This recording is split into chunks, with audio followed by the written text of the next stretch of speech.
पश्चिम बंगाल में बाबरी मस्जिद को लेकर बवाल बढ़ने वाला है। ऐसा हम इसलिए कह रहे हैं क्योंकि ममता बनर्जी ने अपने विधायक हुमायूं कबीर को पार्टी से निकाल दिया है। टीएमसी विधायक हुमायूं कबीर ने हाल ही में घोषणा की थी कि वो 6 दिसंबर को मुर्शिदाबाद जिले में बाबरी मस्जिद की आधारशिला रखेंगे। खबर थी कि ममता बनर्जी इसको लेकर हुमायूं से नाराज थी, उन्हें चेतावनी भी दी गई थी, लेकिन हुमायूं कबीर ने ममता की चेतावनी को नजरअंदाज कर दिया। इसके बाद टीएमसी ने हुमायूं कबीर पर कार्रवाई की। इसकी घोषणा करते हुए मंत्री फिरहाद हकीम ने कहा कि हुमायूं बाबरी मस्जिद क्यों बनाएंगे? अगर अधिक पैसा था उनके पास तो दूसरा कुछ क्यों नहीं बनाने की बात कही। Party has suspended Humayun Kabir. আমরা শৃঙ্খলা রক্ষা কমিটির ডিসিশন সাসপেন্ড করলাম Humayun Kabir. Why this suspension? Because he is playing in the hand of BJP, the divisional politics. We people of Bengal believe in inclusiveness. We believe in tolerance. We believe in togetherness.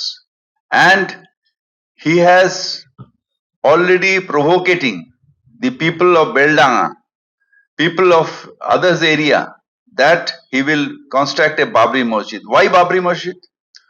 Why not Masjid in name of Humayun's mother or father? Why not Masjid in name of the many mothers are there? Why not? Someone will play Babri Masjid, someone will play Ram Mandir. Why this divisional politics will come in Bengal? We, the Trinamool Congress, strongly condemn that. Party से निकाले जाने के बाद हुमायूं कबीर की भी प्रतिक्रिया आई। उन्होंने बताया कि मुझे निकाल दिया गया है और अब वो पश्चिम बंगाल में अपनी पार्टी बनाकर 135 सीटों पर चुनाव लड़ेंगे।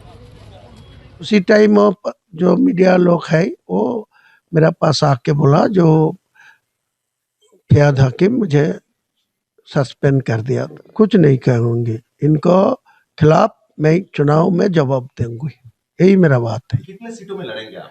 135 सीट में मैं कंटेस्ट करूंगी। अच्छा, आपका नया पार्टी का नाम 22 में मिल जाएगी। सारे लोगों क्या है, पार्टी का क्या नाम है, सेकुलर पार्टी है, कोई मुसलमान के लिए नहीं है, कोई हिंदू के लिए नहीं है।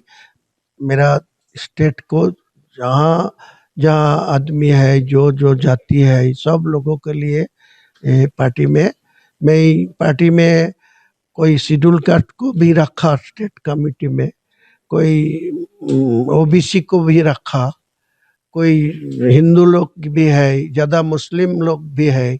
मेरा 31 का स्टेट कमेटी मौजूद है। 22 तारीख में आपको सामने ओपन करेगी। ममता बनर्जी की इस कार्रवाई पर नेताओं की प्रतिक्रियाएं भी आ रही हैं। एनडीए के नेता टीएमसी पर वोट बैंक की राजनीति का हवाला देकर हमलावर है। टीएमसी वोट बैंक की पॉलिटिक्स करती है। पहले हुमायूं कबीर से बयान दिलवाई, जब देखे उल्टा पड़ रहा है तो उसको बाहर भी कर दी। कोई बाबरी मस्जिद नहीं बनेगी अब हिंदुस्तान की सरजमी पे। हुमायूं कबीर को बनाना है तो वो कबीर नाम में, कबीर के नाम पे बनाए, कोई एतराज नहीं है। अपने अब्बा के नाम पे बनाए, हमें कोई एतराज नहीं। ये बाबर कौन लगता है हुमायूं कबीर का? वहाँ का जो प्रशासन है वो वर्तमान राजनीतिक दल के पूर्ण रूप से प्रभाव में है। बाबरी मस्जिद बनाना या नहीं बनाना किसी की घोषणा करने का अधिकार नहीं है, और नियम और कायदा के अनुसार सब बनते हैं, बनेंगे। लेकिन इस तरह से तुष्टीकरण की नीति के तहत किसी धर्म विशेष को टारगेट करके ये बयान देना ये उचित नहीं है, हम उसकी निंदा करते हैं। अब सवाल ये भी है कि क्या अभी भी हुमायूं कबीर 6 दिसंबर को मुर्शिदाबाद में बाबरी नाम की मस्जिद की आधारशिला रखेंगे या फिर नहीं। हालांकि राज्यपाल, बंगाल की सीएम ममता बनर्जी और बीजेपी के विरोध के बाद ये नामुमकिन सा लग रहा है।